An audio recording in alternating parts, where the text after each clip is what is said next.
Baik, pada saat ini kita akan belajar dari firman Tuhan yang terdapat dalam Efesus pasal 5 ayat 15 sampai ayat yang ke-16.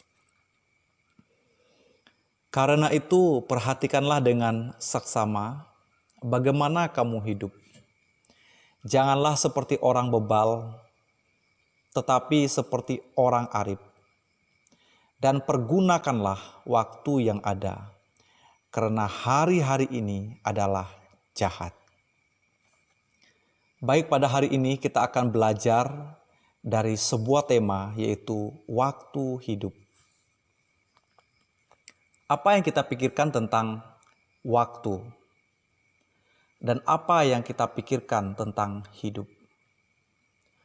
Ketika seseorang berusia 70 tahun, berarti dia sudah mengalami 70 kali pergantian tahun dalam hidupnya.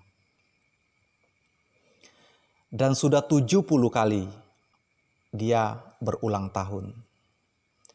Begitu juga dengan orang yang usianya 50, 30, dan lainnya. Namun yang menjadi pertanyaan terpenting adalah seberapa dewasakah kita dalam iman dan pengenalan akan Tuhan Yesus Kristus. Orang yang mengerti waktu hidup adalah orang yang sudah dewasa di dalam Tuhan. Karena waktu hidup adalah sebuah kesempatan untuk mengenal siapa kita dan siapa pencipta kita. Kalau seseorang gagal dalam berdagang atau bisnis, dia bisa menyesal selama 10 tahun.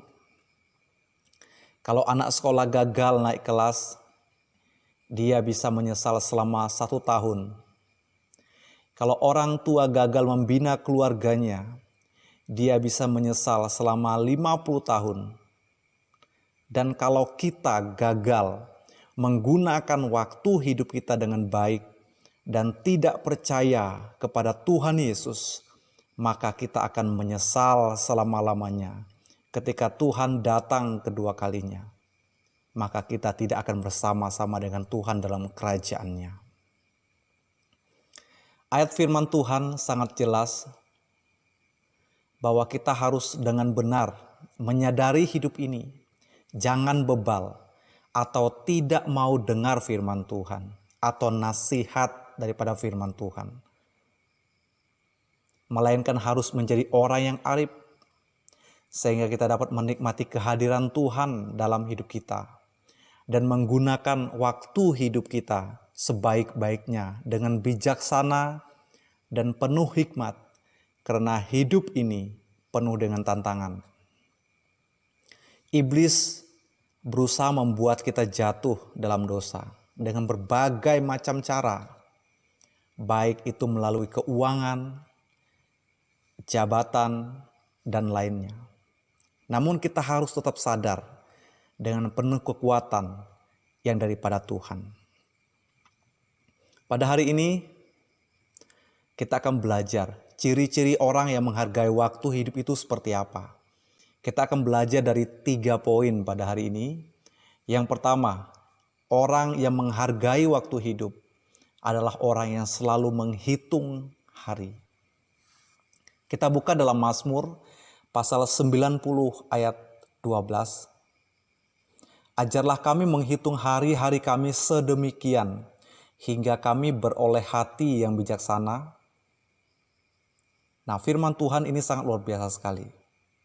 Jadi dalam dunia bisnis atau perdagangan, supaya dapat mengetahui pemasukan dan pengeluaran, yaitu dengan menghitung semuanya, uang maupun yang lainnya, sehingga dapat dikelola dengan baik. Orang yang dapat menghitung adalah orang yang bijaksana, yang pasti akan sukses. Dalam kehidupan sehari-hari terkadang kita tanpa sadar menyakiti hati sesama kita, dan terlebih kita sering menyakiti hati Tuhan dengan berbagai tingkah laku, perkataan, perbuatan Oleh sebab itu, kita diajarkan melalui ayat ini supaya menghitung hari-hari kita, supaya kita sadar dan tahu apa yang seharusnya kita lakukan untuk Tuhan dalam hari-hari yang kita jalani. Mengapa di setiap rumah selalu ada kalender?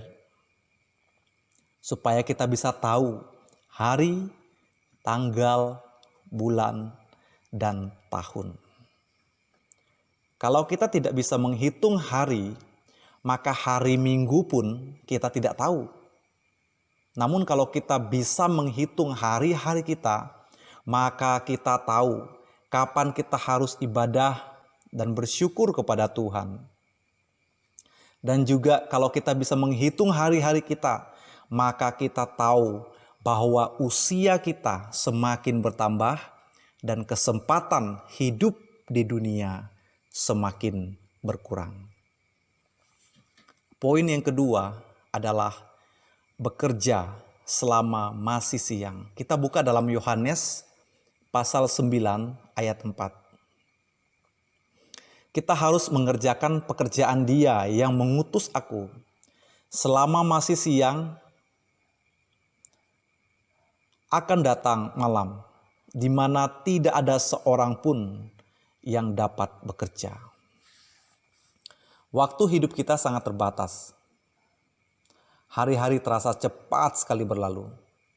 Pagi, siang, malam, dan tidak terasa sampai pada akhir tahun. Kita hidup dalam sebuah waktu yang terus berjalan.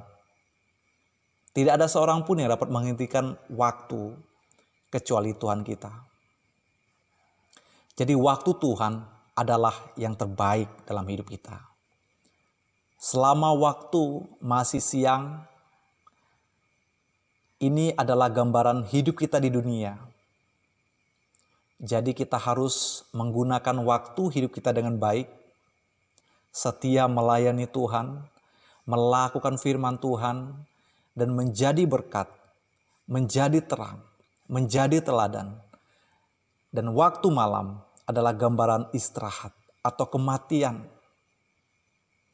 Oleh sebab itu, sebelum kita mati, mari kita berkenan di hadapan Tuhan dan mengerjakan apa yang harus kita kerjakan untuk Tuhan. Poin yang ketiga adalah selalu bersyukur. Sebagai orang yang percaya kepada Tuhan Yesus, kita harus selalu bersyukur dalam hal apapun, baik kesenangan maupun kesusahan, suka, duka. Karena itu yang dikehendaki oleh Tuhan, kita ada dalam waktu ini semua karena kebaikannya. Kita diberi kesempatan untuk menikmati alam yang indah, langit biru, menikmati kebahagiaan, berkat bersama keluarga. Bukankah itu adalah hal yang sangat luar biasa? Maka tiada kata untuk tidak bersyukur kepada Tuhan.